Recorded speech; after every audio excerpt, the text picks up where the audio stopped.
We're here this morning for video conference in the matter of Bruce Tyler Wick versus Lorain Manor Incorporated et al. Both sides will have 15 minutes to present oral argument in this case. I note that we have several appellees in this case, but that is my understanding that you have been instructed and made an agreement on how to divide up your 15 minutes of time. In that there are so many of you, I think it would probably be easier for, unless you tell me otherwise, for you not to tell me how you've divided it, but just to keep track of the time so that you know where you're at. And I will let you know when you get close to the 15 minutes. If you are not arguing, and I noticed you've all done this, but please leave your microphone muted so that we don't pick up any background noise on the video argument. We do not use the names of victims or minors. I'm not sure that that is of all that consequence in this particular oral argument, but just keep that in mind for this and future arguments. We have read the briefs and we are ready to proceed when you are. And I am keeping track of the time. The appellant may reserve up to 5 minutes for rebuttal.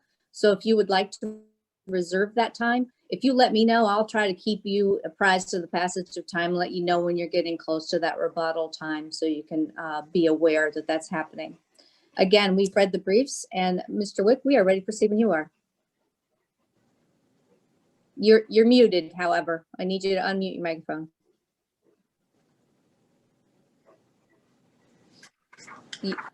You're still muted.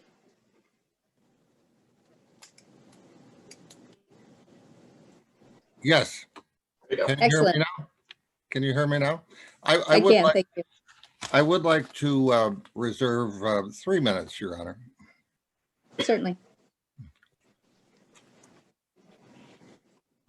Ladies and gentlemen of the court, may it please the court. I think the easiest way into the case about, given the limited time to present an argument, is through the physician's ambulance wish to reverse the prior decision of this court concerning the lack of need, the absence of need for a affidavit of merit concerning the company itself and not the EMTs who work for the company. Okay, that issue had already been decided. I assume by raising and arguing it, they want that decision revisited, if indeed it can be revisited. But I'm here to argue the wisdom of that interpretation of Rule 10 that claims against an ambulance company, as distinct from the EMTs who work for it, do not require an affidavit of merit. The most likely reason for the particular exception, that is that the ambulance company does not require an affidavit of merit in order to bring suit against it, was motor vehicle accidents where the EMTs were driving, okay? But the instant case is also an excellent example of the wisdom of the rule, all right? And to get into that, we have to discuss a little bit of the facts. And these are taken from this was heard on a motion for summary judgment, not after a trial. So these are taken either from the complaint or the affidavits in opposition to the motion for summary judgment as set forth in the brief of appellant. Okay, there was a call from the head nurse on duty at about 7 a.m. on December 31st, 2007, which alerted plaintiff to the fact that something might be amiss, but the message was the purport of the message was entirely different. That Mrs. Wick had slipped off the bed or attempted to slip off the bed, but Zach Engel, one of the defendants and an employee of Adult Comfort Care, the defendant Adult Comfort Care, had caught her. Okay, so so nothing had happened. It was, I suppose, a near fall, not a fall. Okay. And at points during that conversation, Nurse Debbie actually giggled. But that remained the state of affairs until 9 o'clock. I also inquired whether there was any need to, it would help for me to go immediately. I wasn't that far away from the nursing home. To go to the nursing home, and was told that, of course, I was welcome, but there was no need. But at about 9 o'clock, the situation changed markedly when the head nurse, a gentleman by the name of Hendricks, called and advised that they had decided to transport Mom for observation, and but on a non-emergency basis, and that was the apparent justification for why they summoned to the nursing home an ambulance company that was nowhere near it, that is to Avon Lake, where this facility is, but way out in Warrensville Heights, where I grew up, and on the southeast side of Cleveland. And the company also has a financial relationship with Physicians Ambulance. That is, the nursing home has a financial relationship in that they are the preferred provider of ambulance care, and you have to opt out if you want another one, as my mom and I did, having had good results with a nearby ambulance company, Lifeline, I think it's called, which was just down the street. All right. So, but the message from Nurse Hendricks served two purposes. I mean, it was a gradual escalation in the seriousness, in the reported seriousness of the situation that confronted my mom and me.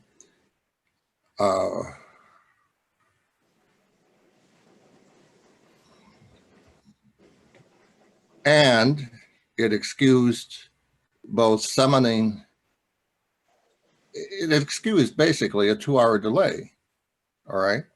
Because it took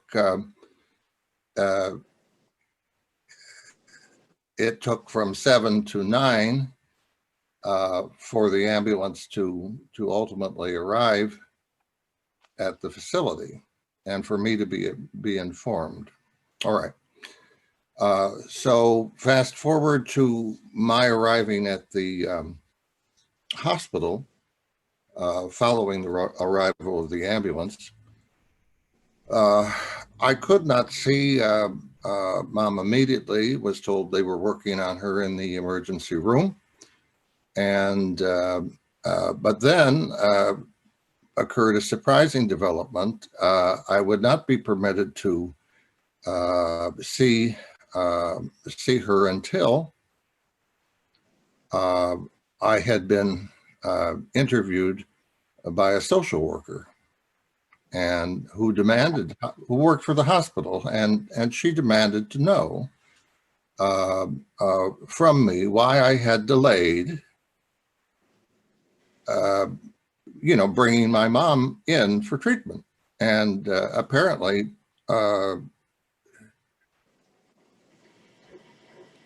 either misinformed or uninformed as to how the situation for which she was being treated had arisen, and my limited to non-existent knowledge of any of it. Having finally disabused her of the misunderstandings under which she labored, the interview ended, and I was permitted to see my mom, who, perhaps because of the coming holiday, and the number of patients that were being treated in the emergency room, even during the day of New Year's Eve, was until a room became available in the hall, a waiting placement in the room. I mention this because of the importance of the incident in so far as the relationship between the nursing home and the ambulance company in allowing the ambulance company to act as a intermediary with the hospital in telling them, evidently, what had happened. The social worker was certainly convinced that I had delayed in seeking medical care for my mom, when in fact, I was several miles away, okay? And those details, those facts needed to be developed by discovery, which I sought and, was rebuffed at least a couple times by all the defendants.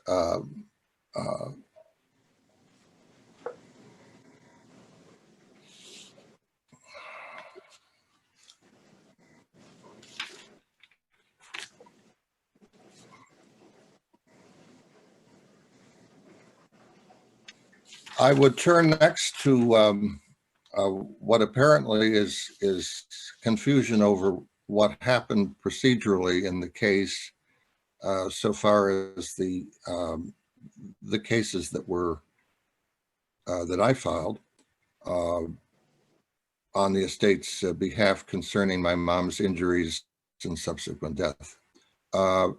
First filed was in Cuyahoga County, which is my home county, though not the county where the nursing home lies. That is in nearby Avon Lake in Lorain County, in easterly Lorain County. The Cuyahoga County case, however, was filed 6/22/09 as a tort medical malpractice case, and it was dismissed by me without prejudice on 11/04, also 20/09. All right. That was intended as a personal injury actions, what are commonly called for conscious pain and suffering. That is, from the date of the injuries, which were December 31st, 2007, to the And date. counsel, I need to let you know that you're just now entering into that 3 minutes of rebuttal time. So you can reserve that time or you can continue. It's your choice, but you're just now into it. Oh, well, thank you. I'll go ahead because I think it's a recurring problem, and in fact was evidenced by the trial judge when the action was filed on let's see here.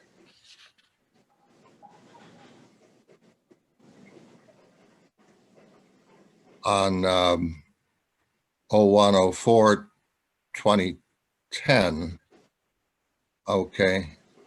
And dismissed without prejudice on 06/24, also 2010. But prior to that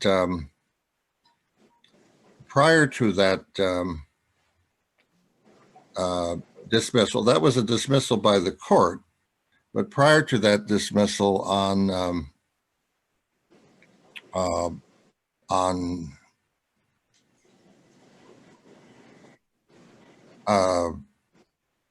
6/24/10 by the court, the judge, in granting plaintiff's motion for an extension of time to file the affidavit of merit due to interference, that's the name of the motion,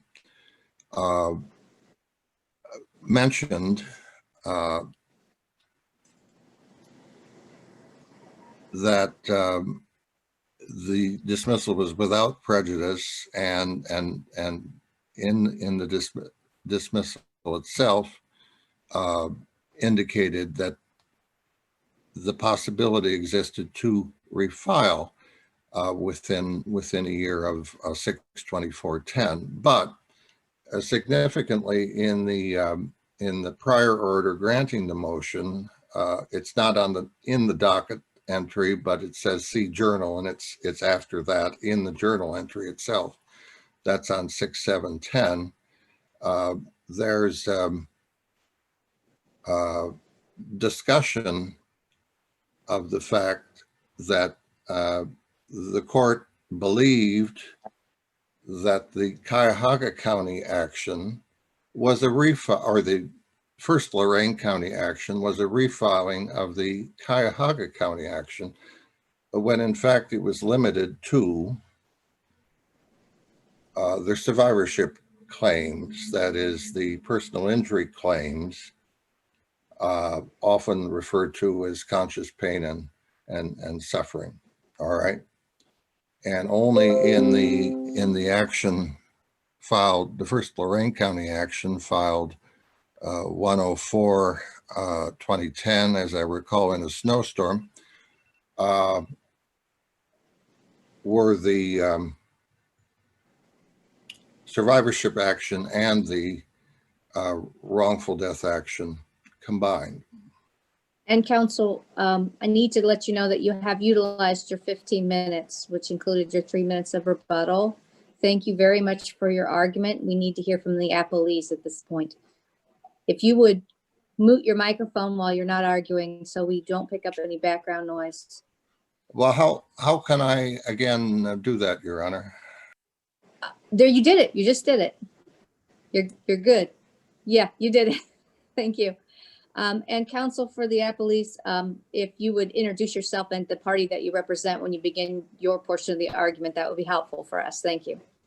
Yes, Your Honor. My name is Justin Harris. May it please the court, opposing counsel, co-counsel. I represent Adult Comfort Care Services, John Cato, Zach Engel, Dan Engel, and Ashley Arthur. This case, judges, has been pending for a significant amount of time. And the initial case that was filed in Cuyahoga County, at the time my daughter was finishing her second grade year, and now she is finishing her second year of college. But the lawsuit arises from care that was provided by the various defendants. And while plaintiff's counsel appellant has indicated various facts, there are no facts before this court, because this case for the past decade has been litigated on procedural issues. No discovery has been taken. The facts as alleged by the appellant aren't before the court. But what we do know is that the plaintiff filed the initial lawsuit in Cuyahoga County on June 22nd, 2009. That case was dismissed pursuant to Civil Rule 41A, as appellant indicated. It was subsequently refiled on January 4th, 2010. At that time, the complaint was not accompanied by an affidavit of merit. There was no indication what the medical providers did or what injuries, if any, they caused, because there was no affidavit of merit. Appellant moved multiple times in that, I think the case number was 2010 CB165680, but the appellant moved, I believe, on 4 occasions for an extension of time to file an affidavit of merit. Finally, the court indicated that if the appellant did not provide an affidavit of merit on or before June 14, 2010, the case would be dismissed. That event occurred because appellant did not file an affidavit of merit.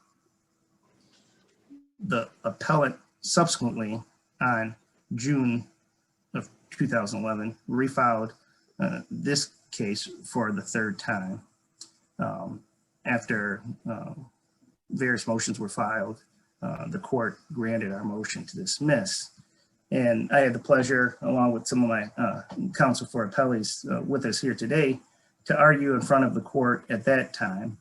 And this court's decision at that time was that the reason why the case needed to be remanded back to the trial court was because the trial court, using the 12B6 standard, took into consideration stuff outside the pleadings, namely the little card that Cuyahoga County provides with the actual dismissal.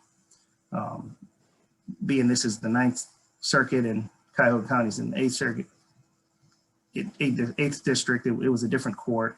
And in this court rightfully held that the court should not have considered it under a 12B6 standard and could have, converted it to a summary judgment, but it did not. As soon as the case was remanded, myself on behalf of my clients, along with my colleagues on this argument today, all filed motions for summary judgment as opposed to motions to dismiss. The case sat for a while. Appellant is correct that they made various attempts to undertake discovery and do things on the case, but we, in front of the trial court, asked for the trial court to make a ruling on the procedural issues, and the court granted our motion for summary judgment after some time, in which this case was appealed to this court.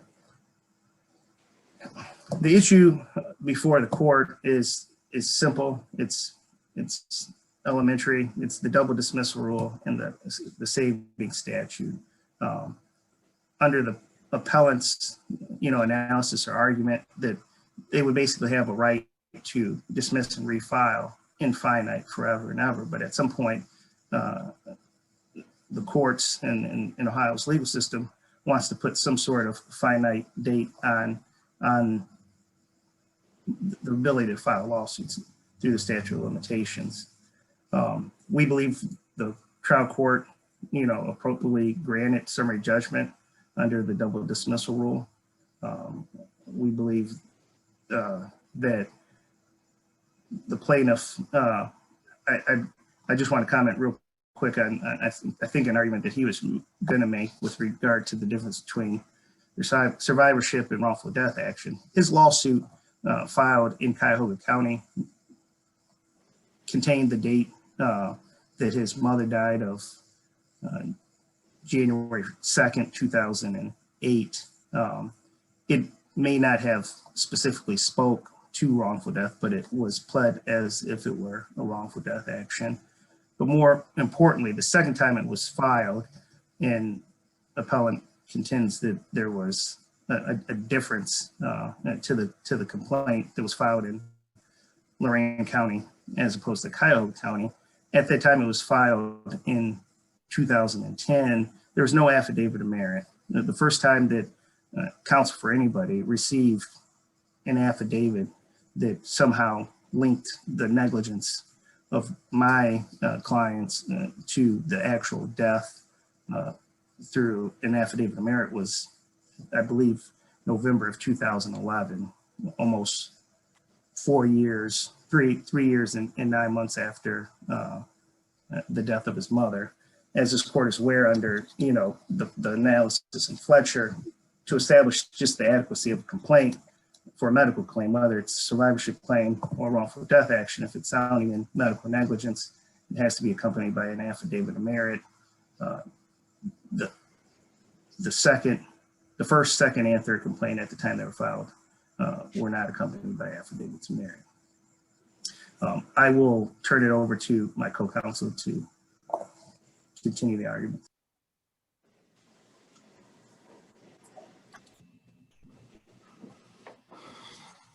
May it please the court. My name is Jason Ferrante, and I represent Lorain Manor, the Lorain Manor defendants, which include Deborah O'Connor, Carlos Hendricks, Cher Parker, and Beth Ann Wilson. I'll join in the general arguments that were presented regarding the double dismissal rule, as well as pointing out to the court that while the plaintiff's appellant's counsel has presented the claims and tried to distinguish whether they're personal injury or a medical claim, I will assert that when we did receive the affidavits of merit in 2011, that in and of itself recognized that the claims against everyone were medical claims. Now, to avoid reiterating the application of the double dismissal rule, that is issue one that I think was covered by Attorney Harris.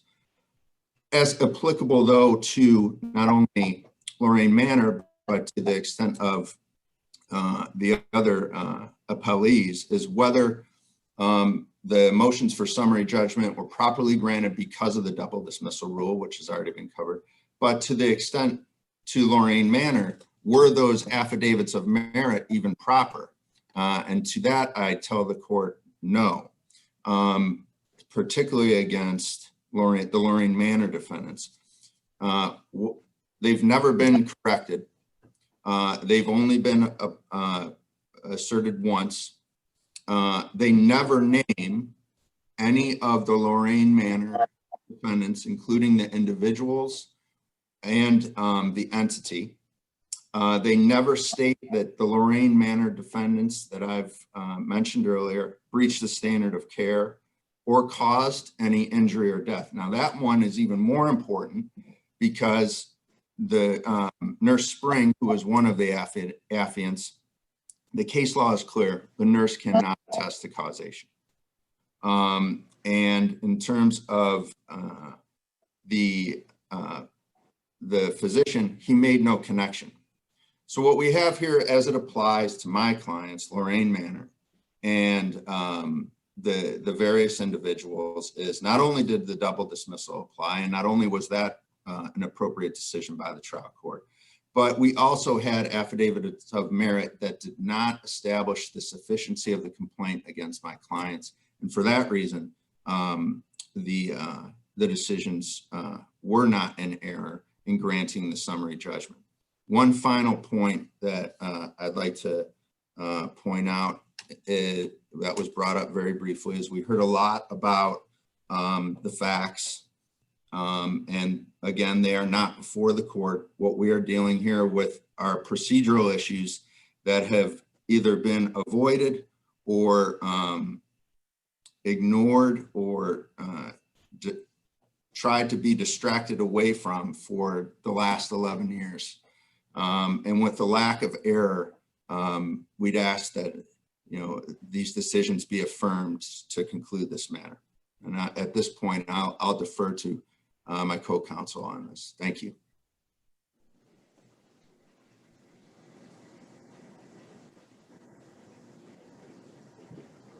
My name is Jennifer Myers. I'm counsel for Dr. Aaron. I will not have much argument here today other than to say that Dr. Aaron joins in the arguments presented by Mr. Ferrante and Mr. Harris.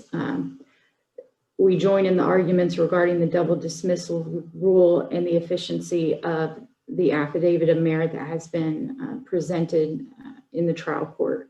That's all that I have. I'll yield any other time to my co-appellee counsel. Thank you. May it please the court, my name is Jonathan Phillip. I am pleased to represent Physicians Ambulance Service, Andrew Magruder and Adam Kopfer. I wish to address specifically the issues raised in assignment of error number 4. With that said, I do join the arguments raised by my esteemed co-counsel with respect to the affidavit of merit. Assignment of error number 4 relates to the plaintiff's claims against Physicians Ambulance Service. And the issue is really whether those claims can survive a motion for some summary judgment scrutiny when there is no affidavit of merit critical of its EMT employees. I think it's important to look at the allegations that are pled against my client. They're set forth in paragraph 48 of the complaint, and the only claim against physicians or its employees sounds in negligence.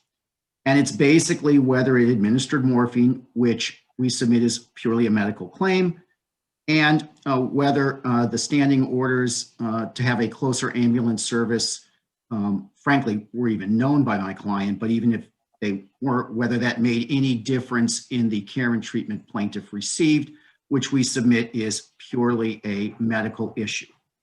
This court made clear affidavit merits are required for EMTs, and on remand, the order was whether was to give plaintiff the opportunity for additional discovery to submit a revised affidavit of merit with respect to negligence of the EMTs. Period. The record is crystal clear that he did not, based upon though that remand, and essentially the plaintiff also had additional time to conduct discovery on other issues on remand.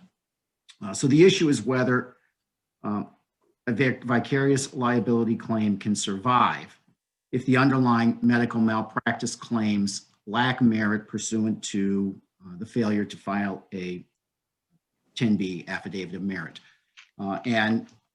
Your Honors, I would refer the court to the Supreme Court case, National Union Fire Insurance Company versus Worth. And that stands for black letter law, that if the employees cannot be held liable, the employer therefore cannot be held vicariously liable. And I would respectfully suggest that, as applied to the facts of this case, if the plaintiff cannot make out a medical negligence or frankly a negligence claim period against EMTs, which the trial court and frankly this court on its first opinion held as clear cannot be made in the absence without the presence of an affidavit of merit, then obviously the employer, Physicians Ambulance Service here, cannot be held liable under a vicarious liability theory. It's clear that plaintiff's claims against physicians based upon the record below, which is a Rule 56 record, has only alleged claims against the EMTs. And I would respectfully urge this court to look at the complaint, look at what has been raised in the pleadings, what has been raised pursuant to Rule 56, and in addition to affirming on the issue of the affidavit of merit and the statute of limitations, also affirm on the claim against Physicians Ambulance Service because its only liability is vicarious of its employees. Thank you.